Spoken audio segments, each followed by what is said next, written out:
श्रावणमासकृते शिवस्तुतिः। गङ्गाधरानन्तकहर त्रिपुरावमर्दुवेदौघवे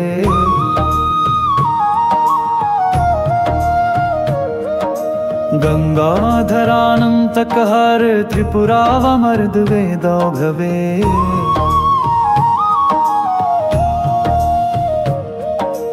भगवन् भवरोगवैद्य भगवन् भवरोगवैद्य आद्यस्त्वमेव शशिमौले विशालशीर्ष सृष्टिस्थितिप्रलयकारण पाहि दीनम्। विश्वाधिक प्रमथनाथ उमासनाथ मन्नाथ मन्मथहरान्तक काल शूलपुरोज्ज्वल शरावर कार्मुक जापाण भगाक्षिमथनाव पिनाकपाण गौरीपते शशिकलामल चारुमौले वन्दारु वृन्दमङ्कुटार्पित पादपद्मम् पद्माक्ष पूजित पदाम्बुज कालमूल निर्वापणान्ध कहराव सदैव मां शेषाहिभूषवरयोष कृतार्थकाय दोषाधिराजवरचूडवशाधिरूढा वेशायिताखिल जगत् कलना विशेष काषाय वस्त्र परिधान नमो नमस्ते।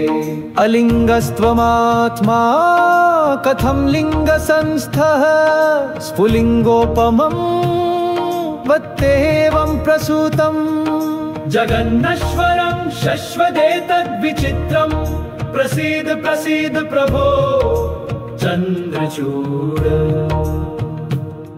एवं वैश्रवणे मासे पूज्यस्तुत्वा महेश्वरं दद्याद्गोमिथुनं श्वेतं सवत्सं दक्षिणान्वितम् शाम्भवेभ्यो हुनेद्धोमं पौर्णम्यां भोजयेद्विदाम्